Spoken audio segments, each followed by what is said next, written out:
Surprised to know and see that Zara Sheikh still looks the same. हाँ, तो आपको याद नहीं है जब हम इनकी फिल्म की कास्ट से बात कर रहे थे, उन्होंने बताया था कि ज़ारा शेख आ रही हैं, and I was very excited actually, क्योंकि उनको बड़े अरसे से हमने देखा नहीं। I am not too sure about the song though, लेकिन इसके बारे में हम बाद में बात करेंगे। अभी और बहुत बातें हैं और हमारे गेस्ट हमारा इंतज़ार कर रहे हैं। आपको बताएं कि महंगाई की शरह में रिकॉर्ड तोड़ इजाफे के बाद स्टेट बैंक ने शरह सूद भी बढ़ा दी है और एक और नया तूफान आने वाला है, लग हमें यही रहा है। गवर्नर स्टेट बैंक रजा बाकिर ने नई मॉनेटरी पॉलिसी के तहत शरह सूद में 1% इजाफे का ऐलान कर दिया है और 1% इजाफे के बाद शरह सूद 13.25% हो गई है। जरा सुन लें।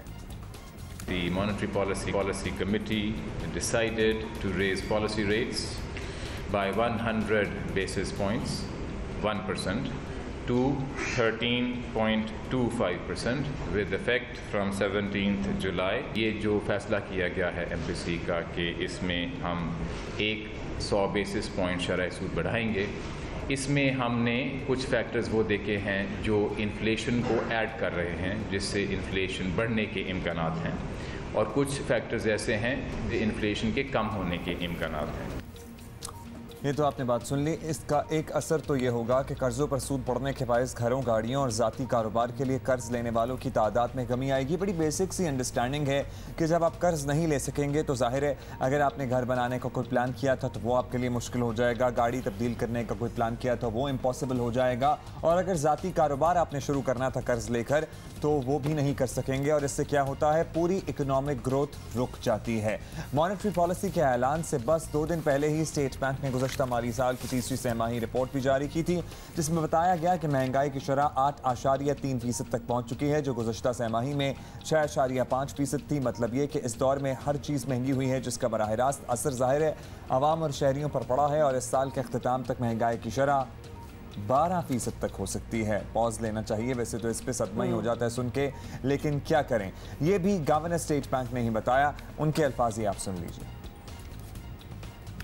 जो अपनी इन्फ्लेशन प्रोजेक्शन को अपडेट किया है, तो वो प्रोजेक्शन इस फिस्कल ईयर के लिए अब हमारी रेंज है 11 to 12%। 11 to 12% is our forecast for average inflation for this fiscal year. जो पहले हमारा एस्टिमेट था, इससे ये थोड़ी सी ज़्यादा है। इन द नियर टर्म, जिससे मुराद है अगले 1, 2, 3 महीनों में जो कीमतें हैं उन पे एक वन टाइम इजाफा होने का कुछ इम्कानात हैं। उसकी वजह ये है कि जो बजट में यूटिलिटी प्राइसेस, गैस, बिजली और कुछ और जो मेजर्स हैं, जिसकी वजह से एक दफ़ा तो में इजाफा होगा। गवर्नर स्टेट बैंक को तो आपने सुना, उन्होंने ये भी एतराफ़ किया कि बजट में लिए गए इक़दाम के सबब कीमतों में मज़ीद इजाफा होगा, और साफ नज़र आ रहा है कि अवाम के लिए मुश्किल दिन अभी ख़त्म नहीं हुए। तो लिहाजा इन सारी बातों की इम्प्लिकेशंस क्या हैं, क्या क्या हम एक्सपेक्ट कर सकते हैं, समझने की ज़रा ज़्यादा मज़ीद कोशिश करेंगे। माशी तज्ज़ियाकार फरहान बुखारी हमारे साथ हैं। फरहान बुखारी साहब, स्टेट बैंक की जानिब से नई मॉनेटरी पॉलिसी आ गई है, शरह सूद में 1% इजाफा किया गया है, इसका फौरी असर क्या हो सकता है, ज़रा आप बेहतर एक्सप्लेन कर सकते हैं। महंगाई मज़ीद महंगाई जो पूरे मुल्क में रोना है, एक तरफ तो ये फौरी असर है, लेकिन पाकिस्तानी मईशत के जो हालात चल रहे हैं उनके पस मंज़र में, उन हालात के पस मंज़र में ये कोई ताज्जुब की बात नहीं है, क्योंकि कई फ्रंट्स पे हुकूमत को मुश्किलात दरपेश हैं। जो साल साल से जिस तरह पाकिस्तानी मईशत को मैनेज या मिस मैनेज किया गया, ये तो उसके नतायज हैं। और अब वो सूरत हाल है जहाँ पे अफरात ज़र को कंट्रोल करने की ज़रूरत है, फिर उसके अलावा दरामदात को कंट्रोल करने की ज़रूरत है, इंपोर्ट्स को। तो ये इस किस्म के मसाइल हैं, नतीजे में ऐसा हुआ है, मसाइल के नतीजे में ऐसा हुआ है, लेकिन ज़ाहिर है असरात तो भुगतना पड़ेंगे। बुखारी साहब, ताजर और सनतकार पहले ही हुकूमती पॉलिसियों से नाराज़ हैं, हड़तालें भी हो रही हैं, अब इस नए फैसले से इन पर दबाव नहीं और बढ़ जाएगा? देखिए, ताजरों के और सनतकारों के 2 मसाइल हैं। एक तरफ तो मईशत स्लो डाउन हो रही है, जो मईशत की रफ्तार है उसमें कुछ सुस्त रवि का मामला है, और इस वजह से लोग जो शिकायत करते हैं वो अपनी जगह पे सही है। लेकिन दूसरी तरफ टैक्सेस के मामले पे जो लोगों का प्रोटेस्ट है या एहतजाज है, अभी आपने देखा जैसे हफ्ते को एक हड़ताल हुई, ये बड़ी हद तक इसकी वजह ये है कि लोग अपना हिसाब किताब नहीं देना चाहते। ये सिर्फ़ और सिर्फ माशी मामलात का या माशी मुश्किलात का मामला नहीं है, लोग अपना हिसाब नहीं देना चाहते। अगर हिसाब देना शुरू कर दें तो मेरे ख़्याल में हुकूमत के भी जो वसाइल हैं उनमें बेहतरी हो सकती है और मजमूई तौर पे पाकिस्तान की बेहतरी हो सकती है। फरहान बुखारी साहब, इससे पहले स्टेट बैंक की तीसरी शशमाही रिपोर्ट भी सामने आई है और जिसमें बताया गया है कि महंगाई की शरह माली साल के पहले 9 माह में ही 8.3% हो गई थी और साल के अख्ताम तक 12% तक भी पहुंच सकती है। बहुत ही हाई नंबर है। आम आदमी पर बराह रास्त इसका असर क्या पड़ेगा? देखिए, ये तो एक सवाल ऐसा है जिसका जवाब इतना वाज़े नहीं, क्योंकि कुछ मामलात ऐसे हैं जो कि अक्रॉस द बोर्ड लोगों की ज़िंदगियों को मुतासर कर रहे हैं। ख़ास तौर पे तेल की कीमत, उसके नतीजे में जो बिजली महंगी हो रही है, जो तवानाई के ज़राए महंगे हो रहे हैं, गैस के बिल्स ऊपर जा रहे हैं। ये मसला ऐसा है जो कि हर घर को मुतासर करता है। लेकिन दूसरी तरफ अगर आप ये देखें कि जी बड़ी गाड़ियों की कीमतें बढ़ गई, तो फिर सवाल ये पूछना पड़ता है कि पाकिस्तान में कितने फ़ीसद अफराद हैं जो कि इस किस्म के सामान तायुश को इस्तेमाल करते हैं। तो ये एक मिला जुला मामला है, लेकिन बहरहाल बुनियादी तौर पे ये तो एक हकीकत है कि बढ़ रहा है और उससे सब मुतासर हो रहे हैं। ठीक है, बहुत शुक्रिया आपका। बुखारी साहब हमारे साथ मौजूद थे और हुकूमती मौक़िफ़ लेते हैं रहनुमा पाकिस्तान तहरीक इंसाफ शानदाना गुलजार खान हमारे साथ मौजूद हैं। शानदाना, ये बताइएगा आपके नंबर्स में तो हम बहुत नहीं जाते क्योंकि आम आदमी को नंबर्स से सरोकार नहीं होता। आम आदमी को अपने आटे, दाल और सब्ज़ी के भाव से ज़्यादा सरोकार होता है। अगर महंगाई की शरह भी बढ़ रही है, बिजली गैस के बिल भी बढ़ रहे हैं और ज़ाहिर है कि कर्ज़ जो लिया जाए उस पर शरह सूद भी बढ़ गई है, तो वो लेना भी नामुमकिन हो गया है। क्या कहें, कब तक इंतज़ार करें या कब तक तसल्ली रखें कि हालात बेहतर होंगे? शुक्रिया जी। देखिए, तसल्ली तो रखनी होगी सिंपली बिकॉज़ हम इस मुल्क में रहते हैं, इससे कहीं दूर जा नहीं रहे। बहुत लोग हैं जो अफोर्ड कर सकते हैं, जिनके फ़ॉरेन पासपोर्ट्स होते हैं, जो उनकी दूसरी रिहाइशें होती हैं। लेकिन हम जैसे यहाँ पे हैं, जो उनका रहना सहना, जिनका सब कुछ यहाँ है, तसल्ली इसलिए भी रखनी है जी कि पहली दफ़ा पाकिस्तान में किसी हुकूमत ने कोशिश की है कि जो आपके स्ट्रक्चरल मसाइल हैं, यानी आपकी जो जड़ें ली हुई हैं, जो गलत यहाँ इस मुल्क में एक सिस्टम रखा गया है। अभी आपके डॉक्टर फरहान साहब बात कर रहे थे, आपने ताजरों की बात की। ताजर क्यों नाराज़ है जी? ये सिर्फ है कि पाकिस्तान की 35% इकॉनमी जिसे हम कहते हैं वो अनडॉक्यूमेंटेड है, यानी कि हम कच्चा पर्चा नहीं काट लेते कि आपके पास रसीद ना हो, कोई आपके पास प्रूफ ना हो, कोई एविडेंस ना हो कि जी ये फाइनेंशियल ट्रांजैक्शन हुई, यानी कि एक बंदे ने माल बेचा, एक ने ख़रीदा।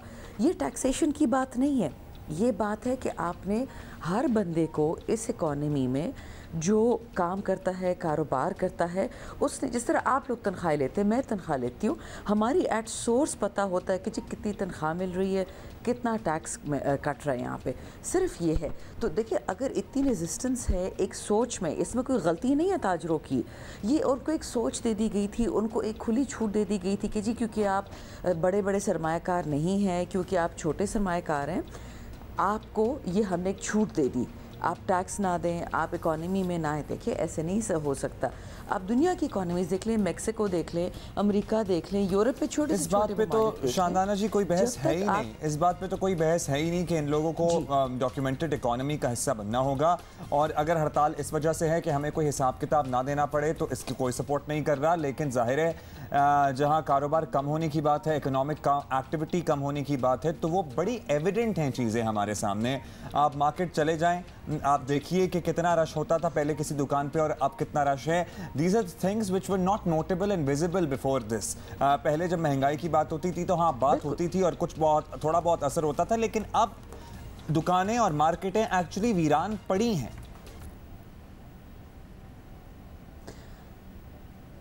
जी जी बिल्कुल। देखिए, ऐसा ही है। आपको याद है कि जब आपकी वो आई थी इंटरिम गवर्नमेंट, यानी कि जब नून लीग की हुकूमत गई और अभी हमारी हुकूमत नहीं आई थी, तो बीच में आपकी एक इंटरिम गवर्नमेंट थी। इंटरिम गवर्नमेंट को उन्हीं ने काम शुरू किया था जिसका हिस्सा मैं भी थी as a legal adviser to commerce ministry.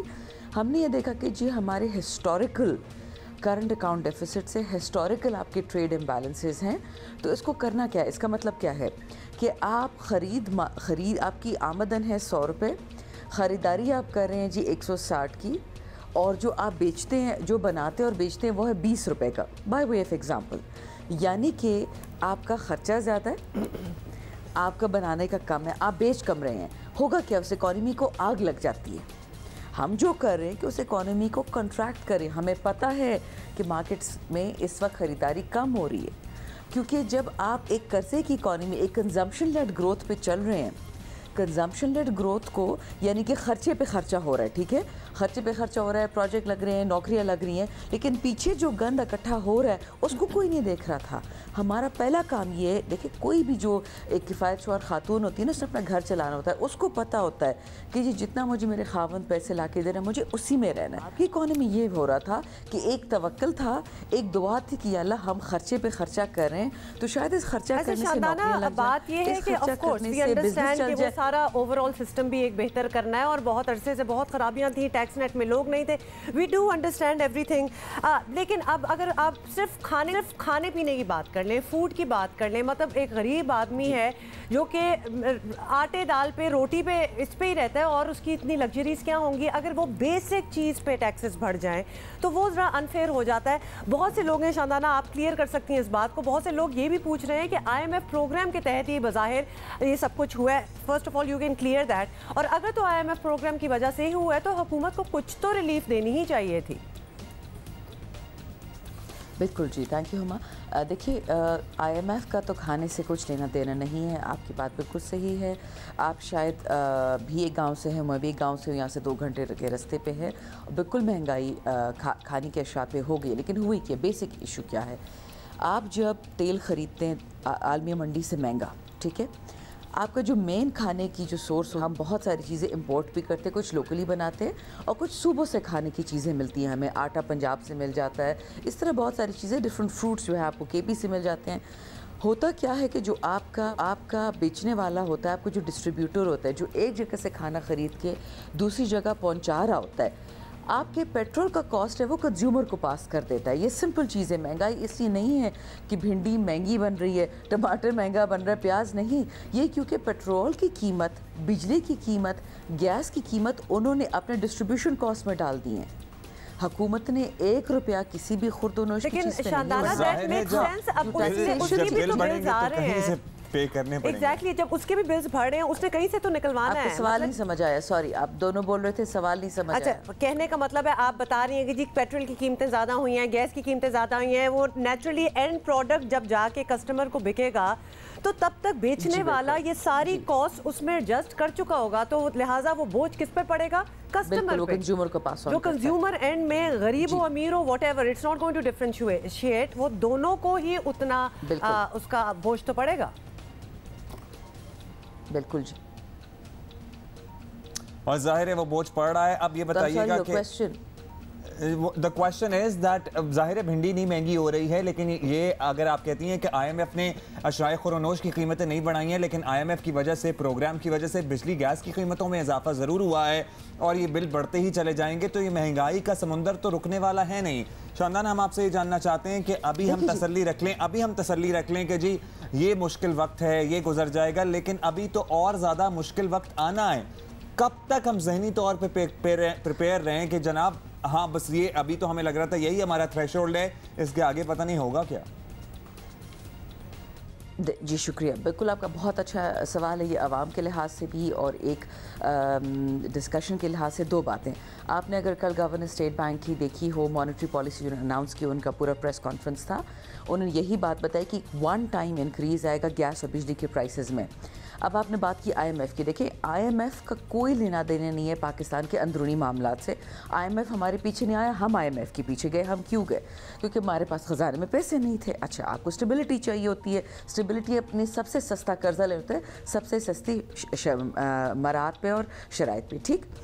आपका जो सर्कुलर डेट है, जिसे हम गर्दिशी कर्जा कहते हैं, मैं आपको एक मिसाल दे देती हूँ सिंपल, और फिर मैं आपकी गुड न्यूज़ यानी जो खुशी की बात है आपको बताती हूँ।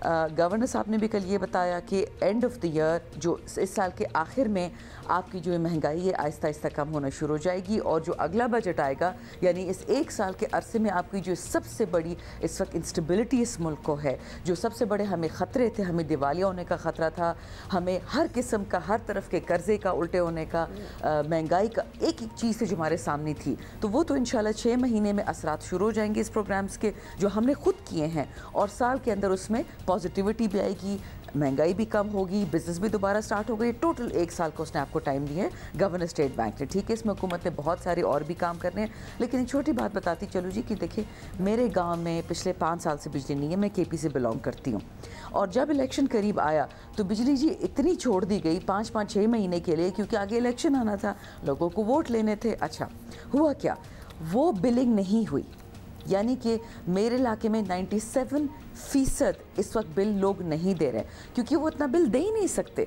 गवर्नमेंट ने कोई नहीं सोचा उस टाइम पे कि हम कितनी बिजली छोड़ रहे हैं, किसके लिए छोड़ रहे हैं, और उनकी इतनी साख्त है कि वो बिजली का बिल दे भी सकेंगे नहीं। एक बंदा जो बेचारा 5,000 रुपये महीने का, वो क्या 10 लाख का बिल देगा।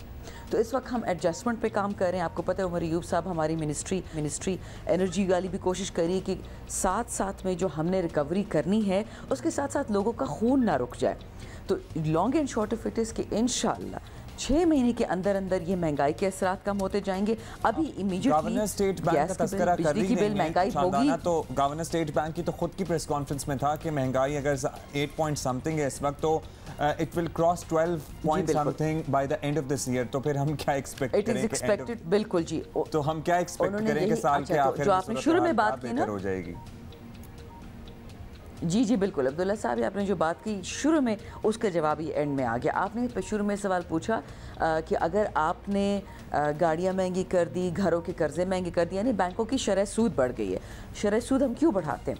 आप शरह सूद इसलिए बढ़ाते हैं कि आपके मार्केट में पैसा कम हो जाए, क्योंकि होता क्या है आपको पता है कि पिछले 4 साल में जो IMF से आपका पिछला डील था उसमें उन्होंने वाज़े मना किया था कि आपने स्टेट बैंक से कर्जे नहीं लेने, और अभी भी हमारी हुकूमत ने अनाउंस किया कि हम स्टेट बैंक से कर्जे नहीं लेंगे। अभी हम क्यों कहते हैं IMF से तो हमने कर्जा ले लिया, स्टेट बैंक से नहीं, क्योंकि आप जब स्टेट बैंक से कर्जा लेते हैं आप नोट छापते हैं, जब नोट छपते मेरे और आपके हाथ में पैसे फालतू आ जाते हैं। लेकिन वही बंदा जो पाकिस्तान में, वही एग्जांपल भिंडी की ले लेते हैं, या जो बंदा कपड़ा बना रहा है पाकिस्तान में बेच रहा है, उसने तो फालतू कपड़ा नहीं बनाया, ना उसने अपना बिजनेस बढ़ाया, ना उसने फालतू भिंडी उगाई। वही भिंडी जो 5 रुपए किलो थी 50 रुपए में मिलेगी।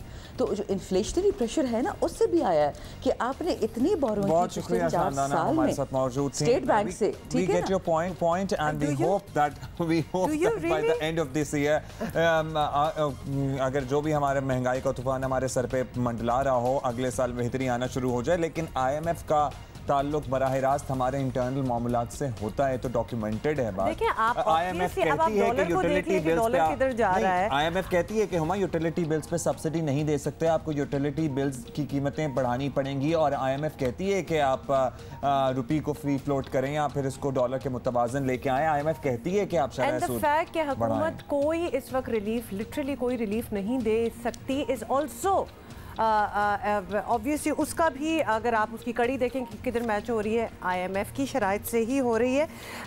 ऑब्वियसली शानदाना से भी हम यही बात कर रहे थे, और उम्मीद हम यही कर सकते हैं कि अगले 6 महीने में चीज़ें बहुत बेहतर हों, महंगाई जो है वो ज़रा नीचे आए, because everybody is feeling the pinch. उसकी जो है वो आपको किसी तबके को भी बिलोंग करते हो वो आपको पिंच कर रही है।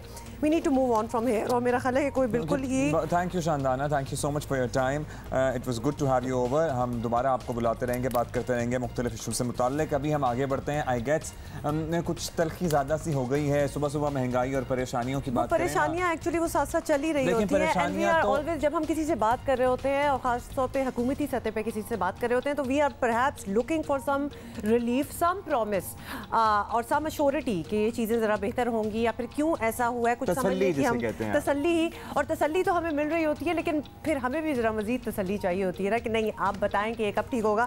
Anyway, we can only hope for it. अभी नहीं ठीक हो रहा है, so we have to be mentally prepared, और इकोनॉमिक एक्टिविटी ज़ाहिर है कर्टेल होगी जहाँ तक शरह सूद पहुँच गया है।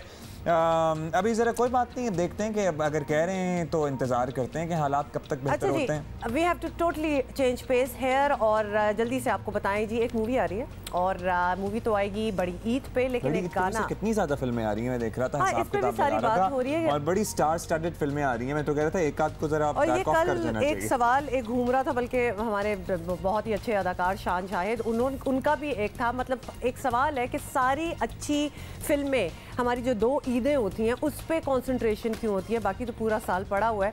तो ये भी एक बड़ा ज़बरदस्त सवाल था। एनी जी मूवी जो आ रही है, बड़ा वैलिड सवाल है वैसे। अगर ये 3 फिल्में आ रही हैं, 2 आ जाएं या 1 आ जाए या उसके बाद कोई आ जाए, everybody wants to have their own share of business. And I'm sorry, let me also add here कि अगर 4-5 मूवीज या चलो 3-4 भी मूवीज आ रही हैं और सारी एक ही मौके पे आ रही हैं, तो कितने सिनेमाज हैं हमारे पास, कितनी स्क्रीन्स हैं हमारे पास, मतलब खुद ही आप कैलकुलेशन कर लें कि कितने लोग देख लेंगे, कितनी जगह आप लगा लेंगे। अगर आप मतलब एक समझौता करके एक एक करके मूवीज लाएं तो ज़्यादा अच्छा चांस है सारों के लिए।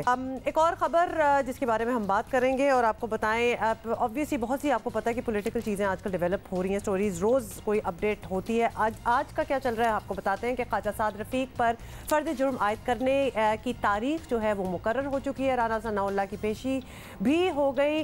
लीगी रहनुमा जल्द बाहर आ जाए, बहुत ही मुश्किल लगता है। अब तो ये लाहौर की एहतसाब अदालत ने ख्वाजा बरादरान पर फ़र्द जुर्म के लिए 8 अगस्त की तारीख मुकर्रर कर दी है और आइंदा समात पर ख्वाजा साद रफ़ीक और ख्वाजा सलमान रफ़ीक पर फ़र्द जुर्म आयद की जाएगी। दूसरी जानिब आपको ये भी बताएं कि अदालत ने राना सनाउल्लाह के जुडिशल रिमांड में 14 रोज़ की तौसी कर दी है। राना सना का कहना है कि वो जुल्म के खिलाफ दुहाई देने पर नहीं, जुल्म को ललकारने पर यकीन रखते हैं। एक दफ़ा सुन लें उनका क्या कहना था। मैं इस जुल्म के ख़िलाफ़ पूरे अज़म के साथ खड़ा हूँ। मैं इसका डट के मुकाबला करूँगा। मैं अपने लीडर नवाज शरीफ के साथ खड़ा हूँ, मैं अपनी जमात के साथ खड़ा हूँ और अपनी जमात के हर कारकुन से कहूँगा कि वो मुतहर्रक हों।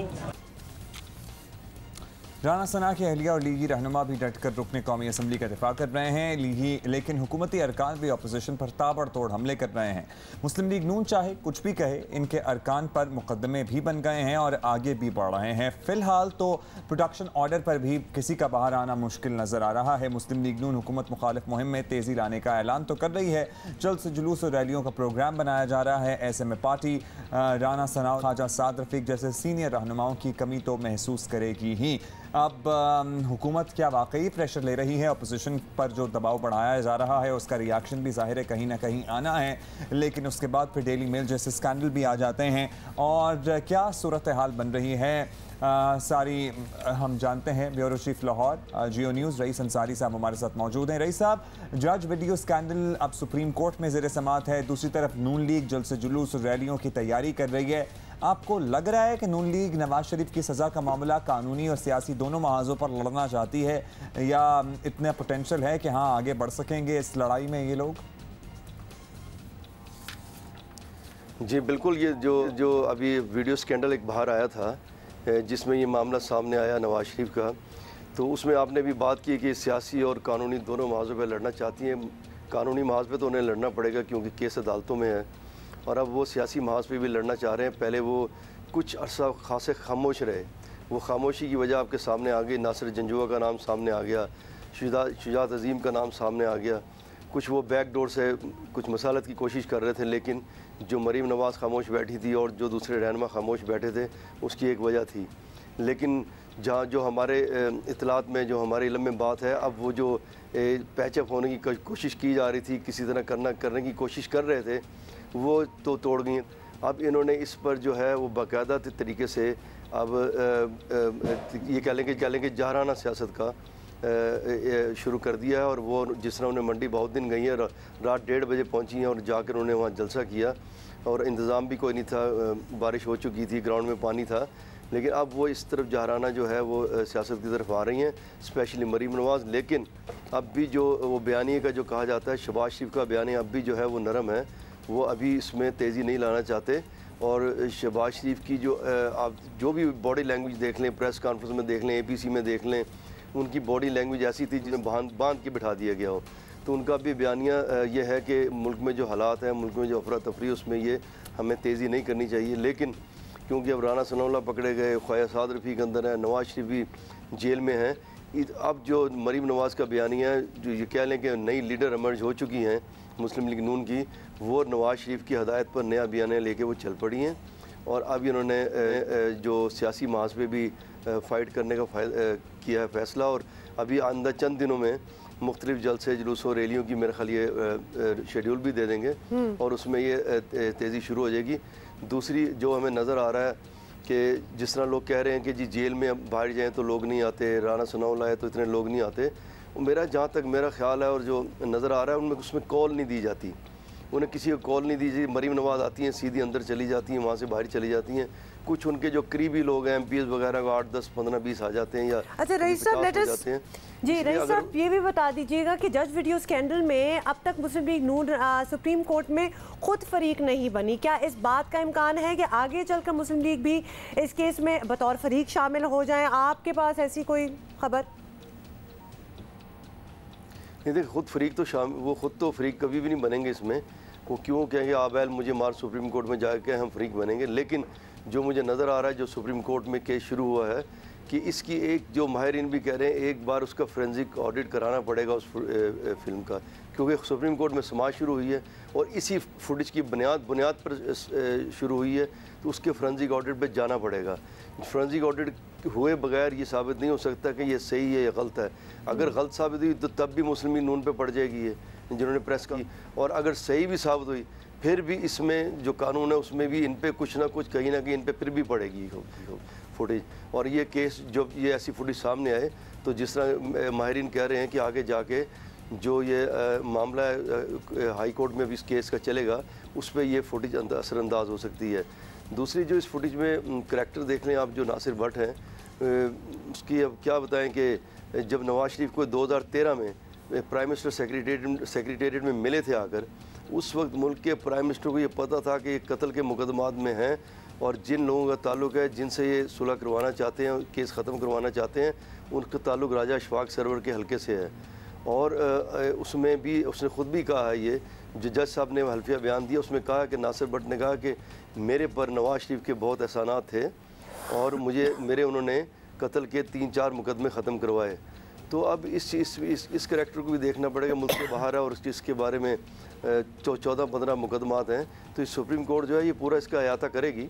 सुप्रीम कोर्ट इन सारी चीज़ों का अहाता करेगी। अभी सियासी पहलुओं पर ऐसा बात कर लेते हैं, फिर ज़रा पंजाब हुकूमत की कारकर्दगी और एक सवाल आपसे करेंगे। कल जो लाहौर में बारिश हुई है उसके बाद बहुत सी वीडियो हमने सोशल मीडिया पे देखी, क्या सूरत हाल है एग्जैक्टली। लेकिन अभी आप ये बता दें कि ख्वाजा बरादरान तो अब लगता है लंबे जेल में जाने वाले, अगली पेशी पर फर्द जुर्म आयद होगी। राना सनाउल्लाह भी अंदर हैं, पंजाब में मुस्लिम लीग नून के सदर हैं, तो दबाव तो है। अब इन सारे अहम लीडरान की, मियां नवाज शरीफ भी ज़ाहिर मंजर आम पर उस तरह सियासी तौर पर मुतहर्रिक नहीं है, उनको भी सज़ा हुई भी है। अब इन सारे लीडरान की गैर मौजूदगी में अकेली मरीम नवाज़ इस फ्रंट पर आगे बढ़ सकती हैं, लड़ सकती हैं? इस सारे सियासी दबाव के बावजूद आपको लगता है कि सियासी सरगर्मियाँ ज़ोर पकड़ पाएंगी अपोजिशन की, पर्टिकुलरली मुस्लिम लीग नून की? जी बिल्कुल, ये इस वक्त जो आपने बात की मरीम नवाज़ की, मरीम नवाज़ जो है वो नवाज़ शरीफ का चेहरा है। और मेरी जिस तरह एक बार बात हुई थी शहबाज शरीफ से, तो उन्होंने कहा कि भाई ना मैं लीडर हूँ ना मेरे वोट हैं, वोट भी नवाज़ शरीफ के हैं और लीडर भी नवाज़ शरीफ है। तो इसलिए जो मरीम है वो इस वक्त चेहरा है नवाज़ शरीफ का, लोग उनकी तरफ भी देख रहे हैं और जो उनके सारे वोटर हैं या सपोर्टर हैं वो उन्हीं की तरफ देख रहे हैं जो मरीम एमर्ज हो जाएंगी। लेकिन इस वजह से नवाज़ शरीफ अंदर है और बड़े लीडर अंदर हैं, राना सनाउल्लाह अंदर हैं, तो मरीम साहबा भी ज़मानत पे इनका केस हाई कोर्ट में है।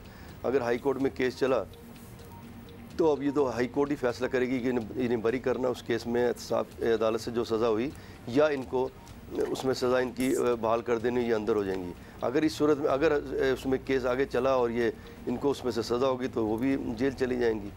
तो उसमें उस सूरत में फिर बिल्कुल लीडरशिप जो है ना उनकी इनके पास नहीं रहेगी। अच्छा रईस साहब एक और चीज़, जी रईस साहब आप रईस साहब एक और चीज़, कल हम एक वीडियो सोशल मीडिया पे वायरल हुई थी जिसमें सीएम पंजाब अपनी 4 व्हील ड्राइव में थे, शायद साथ गालिबन शहबाज गिल साहब बैठे हुए थे और ऑब्वियसली वो जायजा ले रहे थे कि लाहौर में बारिशों के बाद क्या हाल है, लोग कस रहे थे शहबाज गिल साहब। बिल्कुल जी, वो बड़े नंबर्स के साथ बता रहे थे कि पिछली हुकूमत ने कितना स्पेंड किया, यही सारी चीज़ें बेहतर बेहतर करने के लिए पंजाब में, और अब इसकी हालत दिखा रहे थे। अब आपसे रईस साहब हम ये पूछना चाह रहे हैं कि उस बात को ज़रा काफ़ी टाइम गुजर चुका है, अब इनकी हुकूमत को आए भी बड़ा वक्त गुजर चुका है, कुछ चीज़ों को मेंटेन भी करना होता है। कब तक ये हर चीज़ का मलबा पिछली हुकूमत या कोई और बहाना बना के फेंका जाएगा? मतलब आपको पता है कि बारिशें अनप्रेसिडेंटेड हो रही हैं, और पहली दफा नहीं लाहौर में मॉनसून आया। आप कुछ मेजर्स ले लें, मॉनसून ने तो होना ही होना है। देखिए बिल्कुल ये महकमा मौसमियात ने और डिज़ास्टर मैनेजमेंट जो महकमा है उसने बाकायदा इनको बता दिया था कि बहुत शदीद बारिशें होंगी, और बारिश एक हद से ज़्यादा कहीं भी दुनिया में हो, जर्मनी हो, इंग्लैंड हो, तो वो पानी घरों में भी दाखिल हो जाता है। लेकिन जो जिस तरह ये कह रहे हैं पिछली हुकूमत किया धरा, हर चीज़ नहीं डालनी चाहिए। जितनी बारिश कल लाहौर में हुई है 250 मिलीमीटर बारिश, लेकिन आप देखेंगे 250 मिलीमीटर तक जब बारिश हुई है तो उसके बाद तकरीबन 2-2.5 घंटे के बाद लाहौर में पानी नहीं था। ये बिल्कुल बात दूसरे के जो महकमा इस वक्त है वासा है, दूसरे रेस्क्यू काम कर रहे थे, लेकिन अगर ये पिछली हुकूमत ने काम ना किया होता, ड्रेन सही ना बने होते, तो आज ये पानी 3 दिन तक लाहौर से पानी नहीं निकाल सकते, इतना पानी था। लेकिन ये कह देना कि पिछली हुकूमत की वजह से पानी खड़ा हो गया, बारिश एक एक्स्ट्रा ऑर्डनरी हो गई, 20 मिलीमीटर हो गई, 30 मिलीमीटर हो गई, 147 मिलीमीटर से 250 मिलीमीटर तक बारिश हुई है। तो उसमें एक्स्ट्रा ऑर्डनरी जो बारिश हो जाए दुनिया में कहीं भी हो, वो काबू से बाहर निकल जाती है बात। लेकिन जितनी जल्दी शहर से पानी निकला है, और इस वक्त शहर में कहीं भी पानी नहीं है। ये कह लें कि रात जब बारिश कम शाम को ख़त्म हुई है तो 3-4 घंटे के बाद ना होने के बराबर पानी था। ठीक है, वी गेट योर पॉइंट। बहुत शुक्रिया आपका रईस अंसारी साहब, क्योंकि कल जो वीडियो वायरल हुई भी थी उससे तो देख के ऐसा पता नहीं क्या हो गया है। और लाहौर में हमेशा ये होता है, जो लोग लाहौर में पले बड़े हैं उन्हें पता है कि लाहौर में बारिशें होती हैं, और 250 मिलीमीटर बारिश इज़ अ लॉट। आपने पूरी दुनिया में, अमेरिका में अर्बन फ्लडिंग की इतनी मिसालें देखी हैं, फुटेजेस आप देखते रहते हैं। तो जब भी किसी शहर में, किसी भी डेवलप्ड शहर में इतनी बारिश होती है, वहाँ ये सूरत हाल होती है, लेकिन उसके बाद कितनी जल्दी रिकवर करता है, that is the important question. और इत्तलात ये है कि शहर रिकवर कर गया था। अमीर शेख चले गए हैं, गुलाम नबी मेमन आ गए हैं नए कराची पुलिस चीफ को। पुलिस में आती बेहतरी का तसलसल कायम रखना चाहिए। पिछले दौर में खासी इंप्रूवमेंट्स आई हैं, होपफुली ये सिलसिला यूं ही जारी रहे। आसान चैलेंज लेकिन नहीं है। शहर कायद में मरबूत ऑपरेशन के जरिए बरसों की कोशिश के बाद अमन कायम हुआ है। कराची पुलिस चीफ अमीर शेख के दौर में इस अमन व अमान को बरकरार रखने की कोशिश की गई, इसमें बड़ी हद तक कामयाबी मिली, और इसीलिए इकोनॉमिस्ट इंटेलिजेंस यूनिट ने हाल ही में कराची को दुनिया के महफूज शहरों की फहरिस्त में शामिल किया है। कराची अभी इस फहरिस्त में बहुत नीचे है, लेकिन एटलीस्ट आया तो सही। आपको पता है कि दुनिया तो छोड़ दें, पाकिस्तान के और शहरों से माएँ अपने बच्चों को कराची भेजते हुए डरती थीं, सदके किए जाते थे, क्या कुछ नहीं होता था। ये सब हमने अपनी आंखों से देखा है। सॉर्ट ऑफ हमारे साथ भी हुआ। हाँ, और कल ही चार्ज संभालने वाले नए पुलिस चीफ गुलाम नबी मेमन के सामने पुलिस की कारकर्दगी मजीद बेहतर करने का चैलेंज दिया है। देखते हैं वो किस हद तक हैं इस चैलेंज पर। हमारे स्पेशल कॉरेस्पॉन्डेंट हैं अफजल नदीम डोगर साहब। डोगर साहब, चैलेंज एक सेकंड, चैलेंज तो है ही चैलेंज, लेकिन सबसे पहले तो यही तासुर करना कि बहुत अमनो अमान हो गया है, मतलब ऐसा भी नहीं हुआ। मतलब आए दिन हमें कोई ना कोई खबरें, बहुत कम हुआ होगा definitely, but it's not ideal. अभी आपको पता है कि मुरीद अब्बास का कत्ल हुआ है, मतलब ये डिफेंस की हम बात कर रहे हैं, उससे पहले 2 और कत्ल हुए थे, स्नैचिंग वगैरह की रिपोर्ट्स भी आती रहती हैं। So it's not an ideal environment. देखिए ओवरऑल हम अगर, क्योंकि हम रिसेंटली उसकी बात नहीं कर रहे, पास्ट को भी हम देखें तो आज से 5 साल पहले कराची अगर कंपेयर करें तो खौफनाक एक वो था। अब सिर्फ पुलिस ही नहीं, मैं समझता हूँ मुल्क के जो दीगर इदारे हैं उनका भी इसमें बहुत काम है। सियासी एक जो हुकूमत थी उस वक्त, उसने एक बहुत बड़ा फैसले किए थे जिसकी बुनियाद पर ये सारा कुछ हुआ। पुलिस उसके बाद कंटिन्यू रख रही है चीज़ों को। अब हम यहाँ पर दहशतगर्दी, बम धमाके, इनकी बातें करते थे, और आज हम स्ट्रीट क्राइम या छोटी छोटी चीज़ों की बातें करते हैं। 1 साल पहले सिचुएशन आपके सामने हम यही डिस्कस करते थे कि माओं की गोदों से बच्चे छीने जाने लगे, स्ट्रीट क्राइम बिल्कुल अरूज पे था, और बहुत एक बच्चों के अगवा के हवाले से एक बड़ी तशवीशनाक सिचुएशन थी। इन्होंने अपनी स्ट्रेटजी से अमीर शेख ने काफ़ी कंट्रोल किया चीज़ों पर, बहुत बेहतरी की तरफ जा रही थी स्ट्रैटेजी। क्या स्ट्रैटेजी थी? ज़ाहिर है पुलिस भी वही है, निज़ाम भी वही है, क्या ये चेंज लेके आए थे जिससे कुछ इंप्रूवमेंट नजर आ रही है? मैंने जो एक बारीकी से देखा, देखिए पुलिस सिर्फ ये IG DIG नहीं होते, पुलिस से एक कांस्टेबल है, पुलिस से एक हेड कांस्टेबल है। ये उस लेवल पे गए थे ना, उनके पास बैठे, उनकी बात सुनी, उनके मसाइल हल किए, उनके साथ नाश्ते किए, और पुलिस वाला जो सिर्फ सल्यूट किया तक नहीं है, वो सेल्फियां बना रहा था। एक पुलिस में मोराल बहुत मतलब मोटिवेट उनको किया कि वो अपना ही जॉब जो है वो बेहतर करें। हाँ, कि हम मिलजुल के सब एक पुलिस घुल मिल गए थे एक तरह से ना। अब और मामलात भी अच्छे हैं, क्राइम हमारे सामने है, CPLC या दीगर इदारों के फिगर देखें तो सिचुएशन बहुत ठीक है, मुतमिन है लोग, कोई बड़ी बात पुलिस के ऊपर नुक्ताचीनी भी नहीं हुई, आपने देखा होगा पिछले दिनों। लेकिन अचानक से आप सोचेंगे कि ये क्या, एक्चुअली मैं इस तमाम उसमें देखा हूँ कि एक SHO बड़ा पावरफुल बन के निकला है, यानी एक पॉलिटिकल मामला है। सिंध हुकूमत शायद चाह रही है कि भाई सिंध पुलिस या जो पुलिस है इसको बिल्कुल जमाली दौर की तरह चलाए, हर चीज़ इनके हाथ में हो, जहाँ जो चाहें करें, भाई बड़े बड़े फैसले ऊपर करो, लेकिन लोअर जो मकामी पुलिस है इसको तो कम अज़ कम वो रहने दें।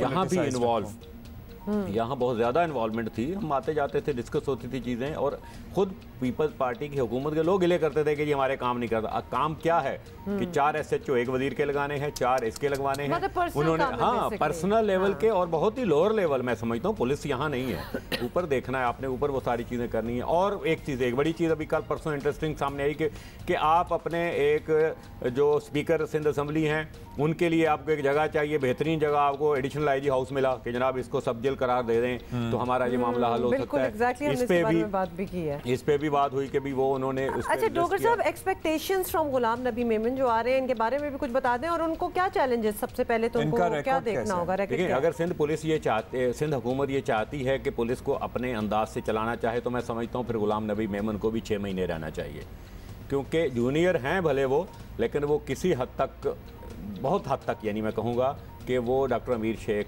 की तर्ज पे ही हैं। अच्छा, यानी उनकी बहुत कारकर्दगी अच्छी है, मिसाल अच्छी है, उनका मकसद जो, यानी अगर उनकी पहले की बेटर परफॉर्मेंस थी तो ये आगे ये भी आगे की है। मकसद एक पॉजिटिव जो चीज़ आई है कि जो बंदा आया है, जो जिनको लेकर आए, जिन ऑफिसर्स को, वो बहुत अच्छे मकसद उसके हैं, कोई उनका बैकग्राउंड ऐसा स्या नहीं है जिस पे हम कहें कि उन्होंने ये किया। अच्छा क्विकली डॉक्टर साहब, हम तो इनकी कारकर्दगी देखेंगे, लेकिन एक केस जो हमें बड़ा इंट्रीग कर रहा है और वही हाई प्रोफाइल केस मुरीद अब्बास और दीगर एक और शख्स के खिजर के कत्ल का मामला है। उसमें आए रोज़ कोई ना कोई नई चीज़ हम देख रहे होते हैं। कल एक टेलीफोन कॉल की ऑडियो हमने देखा एक TV चैनल, और उसके बाद फेसबुक पे आई। कुछ दीगर हक़ाइक़ सामने आते रहते हैं, उसकी इन्वेस्टिगेशन, दूसरा बयान हुआ है आतिफ ज़मान से या नहीं हो सका? कोई अपडेट है आपके पास उसके? आतिफ के अगर हम देखें 3 बयानात हुए हैं, 3 अभी तक हुए हैं। अब उसके बाद इन्होंने डे टू डे डेली जा रहे हैं। अब कोर्ट में एक तरफ तो ये कहते हैं कि वो बयान देने के काबिल नहीं, लेकिन हम देखते हैं कि डेली वो स्टेटमेंट दे रहा है, बातचीत कर रहा है पूरी। आप एक डायरी का हमने जिक्र किया था, वो इन्होंने प्रोवाइड किया, जिसमें तकरीबन 26-27 लोगों की जो इन्वेस्टमेंट है, 120 करोड़ रुपए की, उसकी डिटेल्स दी हैं। और फिर मजीद आगे फर्दर चीज़ें आ रही हैं। अब इशूज़ ये आ रहे हैं कि अब अगली तफ्तीश 26-27 या बड़े लोग जिन्होंने इन्वेस्टमेंट की थी उनकी तरफ भी जा रही है। हाँ, उनके पास ये पैसा सारा कहाँ से आया। लेकिन बात ये हो रही है कि वो उनके पास जो प्रॉपर्टीज़ हैं उनको पुलिस कलेक्ट करने की कोशिश कर रही है, ताकि वो जो क्लेम वाले हैं वो लोग भी बहुत तेज़ी से पुलिस पर दबाव डाल रहे हैं कि उनके क्लेम किसी तरीके से फ़ौरन वापस मिल जाएं। और ये भी शुबात हैं कि पुलिस के जो इन्वेस्टिगेटर्स हैं उनमें से कोई उस रकम को तो नहीं खुर्द-बुर्द कर रहा है, माली मामलात हैं। एक जिनकी जान चली गई उनके तो दुख का मदावा कभी नहीं हो सकता, लेकिन जिनकी ज़िंदगी भर की जमा पूंजी लुट गई, और वो लोग हैं जिनको हम पर्सनली जानते हैं। फॉर इंस्टेंस एक और इदारा है जिसमें प्रोविडेंट फंड मिले लोगों को, और प्रोविडेंट फंड आप इतने साल काम करते हैं, उसके बाद जो आपको जमा पूंजी होती है वो पूरी रकमें लगी हुई हैं लोगों की। तनख्वाहों की जो सूरत हाल है उससे बचने के लिए ज़ाहिर है लोगों ने इन्वेस्टमेंट स्कीमी थी ना, उनको पैसे वापस मिलने की कोई उम्मीद है? रिकवर होगा पैसा? उम्मीद बिल्कुल है। मैं इसलिए कह रहा हूँ कि उन्होंने FBR वगैरह को भी इन्वॉल्व किया है, FIA को भी ये मामला दिए हैं, ताकि वो छानबीन करेंगे। अगर रियल पैसा है, जेन्युइन पैसा है उनका कमाया हुआ, वो उनको वापस कुछ नहीं है उनके पास जो रियल पैसा है, मैं समझता हूँ जो हमारी बात हुई उनसे, वो उनको वापस दिलाने की कोशिश करेंगे। लेकिन अगर 10 लाख रुपए की एक्चुअल इन्वेस्टमेंट है वो वापस मिलनी चाहिए। उसके ऊपर अगर वो 90 लाख हो गया, प्रिंसिपल अमाउंट को वापस मिलनी चाहिए। किसी शराकतदारी में मुनाफा भी अगर उस पर आता है जायज़ किस्म का, वो भी देने की कोशिश कर रही है। तो पुलिस का ये काम तो नहीं है, लेकिन ज़ाहिर है छानबीन हो रही है। इसलिए भी पूछ रहे हैं डॉक्टर साहब, क्योंकि अगर समझे कि किसी ने करोड़ लगा दिया है तो क्या उसकी भी इन्वेस्टिगेशन होगी कि अव्वल तो तुम्हारे पास ये पैसा आया कहाँ से, और फिर इसमें तो फिर तो बहुत से लोग इसलिए भी ज़रा परेशान हो सकते हैं कि उनकी पूछताछ नहीं। लोगों को एक बड़ा तासर है कि मुरीद अब्बास के पास 11 करोड़ 70 लाख रुपए कहाँ से आए। ऐसा नहीं है। अच्छा, 7-8 जो इन्वेस्टर्स थे वो उनकी वाइफ के थ्रू आए। अच्छा, किसी का 10 लाख, किसी का 5 लाख। ऐसा नहीं है कि एक ही बंदे के पास ऐसी इन्वेस्टमेंट आई। तकरीबन 100 के करीब, मेरा अपना एक एस्टिमेट है कि 100 के करीब लोग होंगे, छोटे बड़े, कुछ ऐसे भी 5 लाख, 2-2 लाख वाले भी, 2-2 लाख वाले भी। तो इस तरीके से वो 11 करोड़ 70 लाख 52 हज़ार रुपए अमीर मुरीद अब्बास के पास बने, जो मैं समझता हूँ कि आगे उनकी ब्रांचेस जितनी जाएंगी उस तक जाएगी। जाएगी पुलिस। और ये अभी फौरी तौर पे तो नहीं मैं समझता कि मिल जाएगा पैसा, लेकिन आने वाले दिनों में मैं समझता हूँ कि दो तीन महीने के बाद पुलिस या इदारे इस सिचुएशन पे होंगे कि उनको वो पैसा प्रॉपर तरीके से There'll be a first, अगर इंशाल्लाह इंसानों को मिल जाए। अच्छा जी, इन अ नटशेल चैलेंजेस हैं, लेकिन गुलाम नबी मेमन साहब से भी हम बेहतरी ही एक्सपेक्ट कर रहे हैं जिस तरह पहले थी अमीर शेख के ज़माने में। अच्छा जी, मूविंग ऑन, और एक और आज एक इंटरनेशनल ट्रायल चल रहा है लेटर इन द डे। अभी हम आपको एक बताना चाहते हैं, ज़बरदस्त खबर है पाकिस्तान के लिए। इनफैक्ट एक एजाज़ है, एक अवार्ड है जो पाकिस्तान के रेनाउंड जर्नलिस्ट के नाम हुआ है। So we need to talk about it. जल्दी से बता दें कि this is committee to protect journalist है। रोजनामा डॉन के एडिटर जफर अब्बास साहब को आज़ादी सहाफ़त के लिए गैर मामूली कामयाबियों और खिदमत पर आईफिल प्रेस फ्रीडम अवार्ड 2019 देने का ऐलान किया है। और जफ़र अब्बास साहब किसी तारुफ के मोहताज नहीं हैं। 2015 में एडिटर फॉर सेफ्टी का चेयरमैन मुंतखब किया गया और ख़तरात का सामना करने वाले सहाफ़ियों को तहफ़्फ़ुज़ फराहम करने वाले एडिटर्स की तंजीम है ये।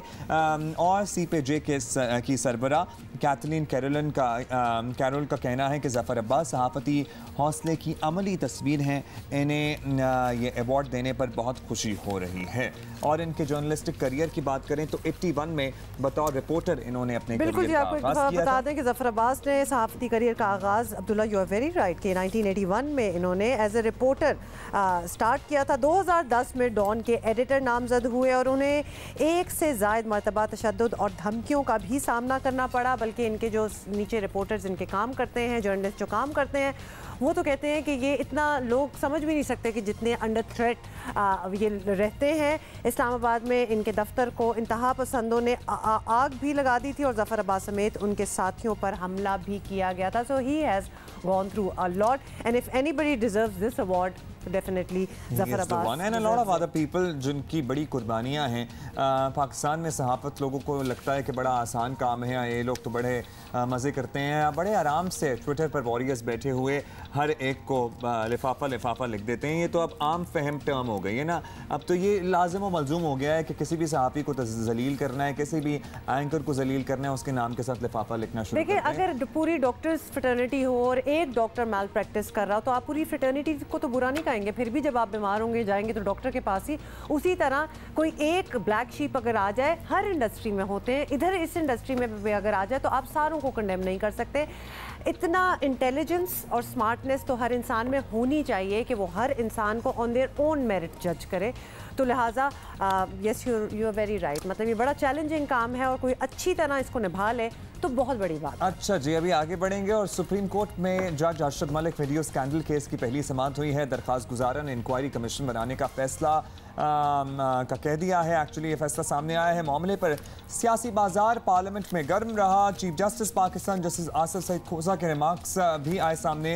रिमार्क्स दिए कि जज साहब के मिसकंडक्ट का मामला है, वीडियो दुरुस्त है या नहीं इस बात का तयन होना चाहिए। सुप्रीम कोर्ट ने फैसला दिया तो हाई कोर्ट में केस मुतासर होगा। हाई कोर्ट खुद मुख्तार इदारा है, इसे अपना काम करने दें। दरख्वास्त गुजारों ने मामले पर इंक्वायरी कमीशन बनाने की तजवीज़ दे दी है। अदालत ने अटॉर्नी जनरल से तजावीज़ तलब करते हुए समाअत 23 जुलाई तक मुलतवी कर दी है। और उधर मुस्लिम लीग नून के रहनुमाओं का मुतालबा बरकरार है कि जज को अदालत से हटाने के बाद नवाज शरीफ को भी जेल में नहीं रखा जा सकता। कौमी असम्बली के इजलास में ये बहस गर्म रही। मुझे एहतराम है अदालतों का, अदालती प्रोसेस का, और मुझे ना सिर्फ एहतराम है बल्कि इत्मीनान है। जज वापस चला गया है लेकिन नवाज शरीफ आज भी कैद है। नवाज शरीफ के ऊपर कोई करप्शन का इल्जाम नहीं है। और अब जब ये मामला सुप्रीम कोर्ट देख रही है तो जाहिर है कि सियासी बयानात का वो असर नहीं रहेगा और देर है कि अदालत उज़्मा इंक्वायरी कमीशन का ऑप्शन देखती है या कोई और तरीका अपनाती है। सवाल भी ऑब्वियसली यही उठ रहा है। माहिर कानून बाबर सत्तार हमारे साथ हैं। बहुत शुक्रिया बाबर, आपने वक्त दिया। बाबर साहब, ये फरमाइएगा कि सुप्रीम कोर्ट जज Arshad Malik video scandal case की पहली समाअत दरख्वास्त गुजारों ने इंक्वायरी कमीशन बनाने की दरख्वास्त की है। आपकी नज़र में मुनासिब है ये ऑप्शन या और कोई तरीकाकार हो सकता था हक़ाइक़ तक पहुँचने का? नहीं, मेरा नहीं ख्याल कि इंक्वायरी कमीशन बनाने का कोई फ़ायदा होगा, क्योंकि सवाल ये होगा कि वो कमीशन की कॉम्पोजिशन क्या होगी और कौन से लोग बैठेंगे। तो दो एस्पेक्ट से इस इशू को देखना पड़ेगा। एक तो ये कि इस जो इवेंट हुआ है, जो स्कैंडल सामने आया है, इसका क्या इम्पैक्ट है नवाज शरीफ साहब की पर। वो चीज़ सुप्रीम कोर्ट नहीं देख सकती, वो चीज़ कोई और कमीशन नहीं देख सकती, वो अपील्स इस्लामाबाद हाई कोर्ट के सामने पेंडिंग हैं। वहीं पे ये इश्यूज रेज होंगे, PMLN की टीम अपने शहादतें लेके आएगी और बताएगी कि क्या बायस था, उसका इम्पैक्ट पड़ा और क्या उस फैसले को कलादम करवाना चाहिए। और ज़ाहिर है प्रोसिक्यूशन अपनी दलील पेश करेगी, जज साहब का एफिडेविट भी अब उस रिकॉर्ड का हिस्सा बन चुका है और उसके बेसिस के ऊपर वो इस्लामाबाद हाई कोर्ट फैसला करेगी। अगर सुप्रीम कोर्ट इस स्टेज के ऊपर कोई ऐसी ऑब्जर्वेशन दे देती है तो वो अपील के प्रोसेस के ऊपर इम्पैक्ट पड़ेगा और बिल्कुल सही जो आज की राय थी सुप्रीम कोर्ट की, उन्होंने इसी चीज़ की निशानदेही की कि हम इंटरफेयर कैसे कर सकते हैं इस वक्त कोई ऑब्जर्वेशन दे के। तो एक एस्पेक्ट इसका ये है। दूसरा एस्पेक्ट इसका ये है कि अगर इस स्कैंडल को इन्वेस्टिगेट तो होना चाहिए, लेकिन किस लेवल के ऊपर ये इन्वेस्टिगेट हो, और अगर इन्वेस्टिगेट करना है तो उस क्या TORs होंगे। अच्छा बाबर, एक और सवाल जो उठ रहा है और ऑब्वियसली हर कोई ज़्यादा इंटरेस्टेड इस चीज़ में, ये बताइएगा कि अगर इंक्वायरी कमीशन या अदालती कमीशन बनता है तो इसके सामने मकसद क्या होना चाहिए? क्या सिर्फ जज के मिसकॉन्डक्ट तक ही बात होनी चाहिए या फिर मुकदमात की रीट्रायल का मामला भी आ सकता है?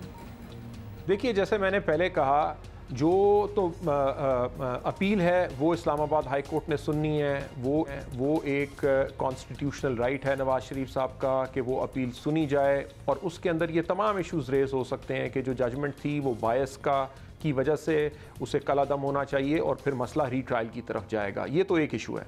दूसरा इशू जज साहब जो अरशद मलिक साहब हैं उनकी डिसिप्लिन का है, तो वो लाहौर हाई कोर्ट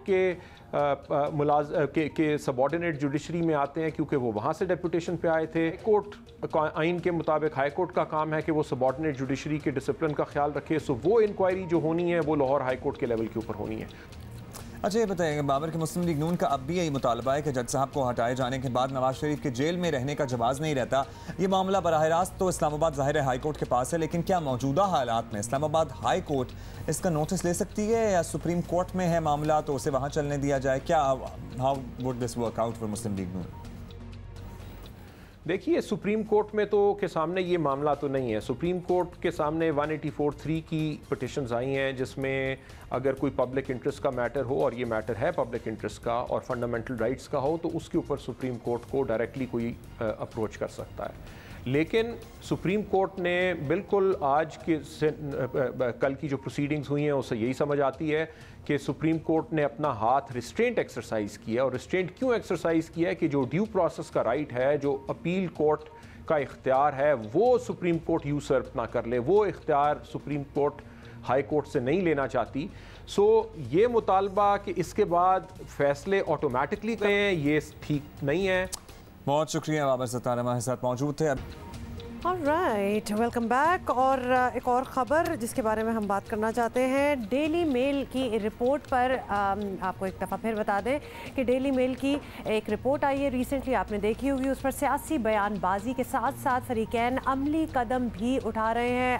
अखबार पर मुकदमा करने के लिए शहबाज शरीफ की टीम लंदन में मौजूद है। शहबाज शरीफ की कानूनी टीम सीनियर वकील सलमान भट्ट की क़यादत में है और जहाँ डेली मेल के ख़िलाफ़ कानूनी चाराजोई के लिए वकला से मुशावरत करेगी। कल शहबाज शरीफ के साथ टेलीफोनिक गुफ्तगू में वकला ने डेली मेल, वज़ीर आज़म और शहजाद अकबर के हवाले से भी उन्होंने कहा कि उनके खिलाफ मुकदमे की इब्तदाई नुकात तय भी कर लिए गए हैं और इस कानूनी कार्रवाई का ऐलान मुस्लिम लीग नून उसी दिन से कर रही है जिस दिन ये रिपोर्ट सामने आई थी। जरा सुन लें। इमरान खान के खिलाफ, शहजाद अकबर के खिलाफ, इस किस्म के तमाम चमचों के खिलाफ शहबाज शरीफ साहब यूके की अदालतों में हद तक इज़्ज़त का दावा कर रहे हैं। इनमें हिम्मत है, गैरत है, कोई सबूत है तो वहाँ लेकर पेश हों ताकि ये मामला पाकिस्तान के सामने आ जाए। जनाब, ये तो आपने साबिक़ वज़ीर आज़म साहब की गुफ्तगू सुनी और इसी पे हम बात भी करेंगे, लेकिन साथ साथ आपको ये भी बता दें कि वज़ीर आज़म के मुशीर बराए एहतसाब बैरिस्टर शहजाद अकबर ने शहबाज शरीफ को चैलेंज किया है कि वो अपना और ख़बर गलत साबित करने वाले को सामने लेके आए। वफाकी वज़ीर ने कल एक और प्रेस कॉन्फ्रेंस करके बताया कि हुकूमत भी कुछ एक्शन लेने के लिए तैयारी कर रही है। उनकी गुफ्तगू भी सुन लीजिए, फिर इस पर मज़ीद बात करते हैं। एक तो मुझे आज मैं टीवी पे खबरें देख रहा था, कितनी मुशावरत चल रही है, एक छोटा सा मुकदमा लंदन में करना है, अभी तक मुशावरतें ही हो रही हैं। इधर से साबिक़ अटॉर्नी जनरल को भेज दिया, उधर गोरा वकील कर लें, जल्दी से सू करें, मैं इंतज़ार कर रहा हूँ, गर्मियाँ निकल जानी है फिर मुझे सू करना है।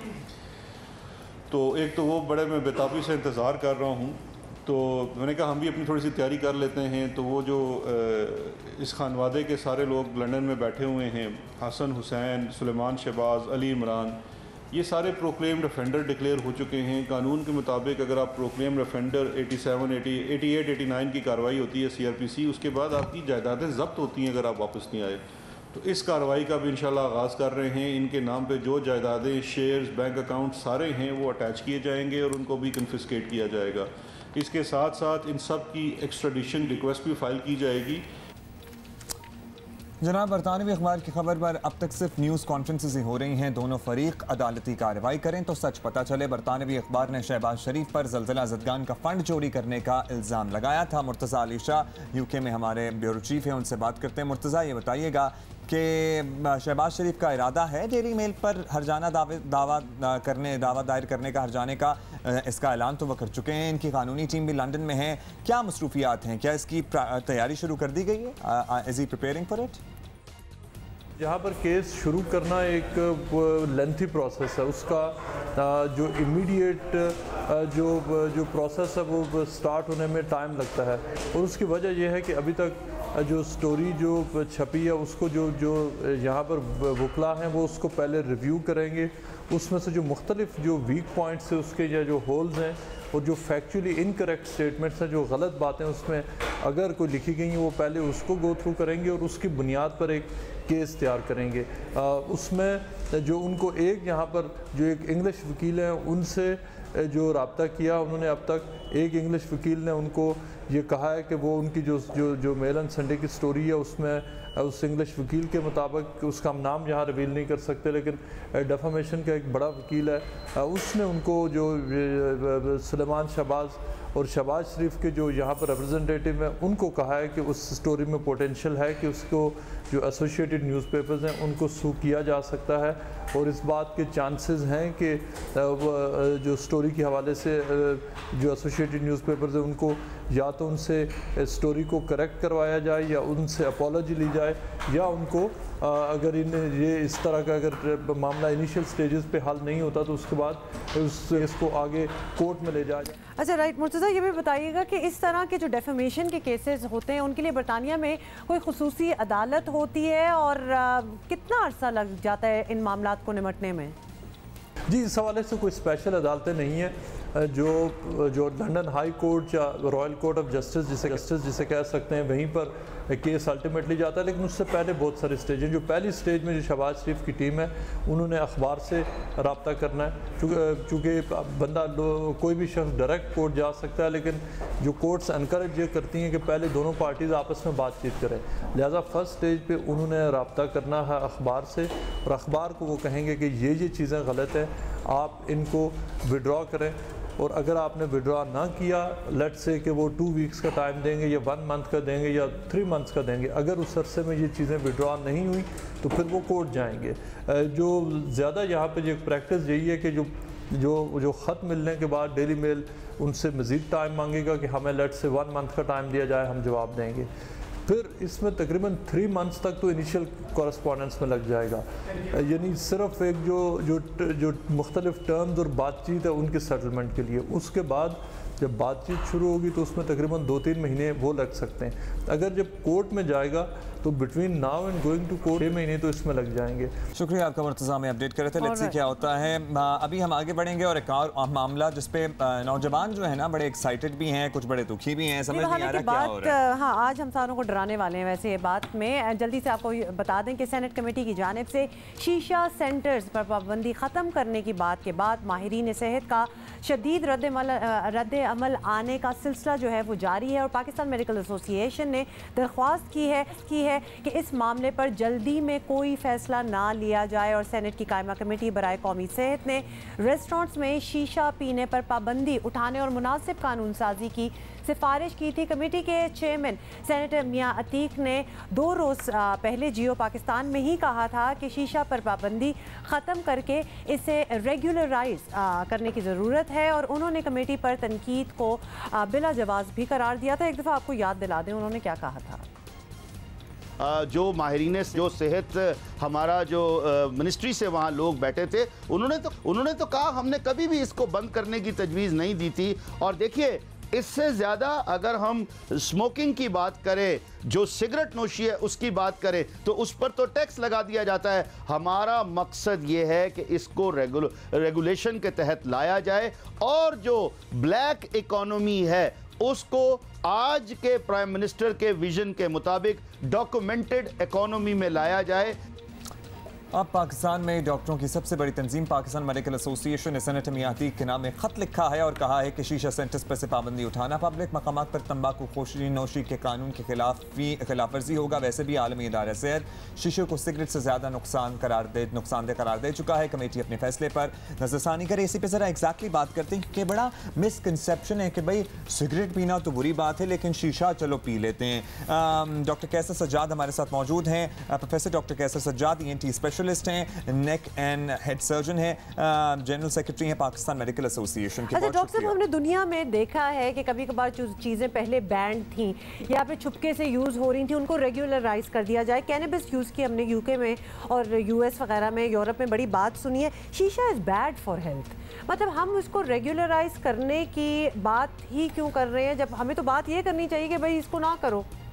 एक तो बहुत शुक्रिया और आप लोगों का मैं एहसानमंद हूँ, बल्कि पूरी कौम है एहसानमंद कि आप हेल्थ के ऊपर बात करते हैं, आपका चैनल बात करता है, विच इज़ वेरी अप्रिशिएबल।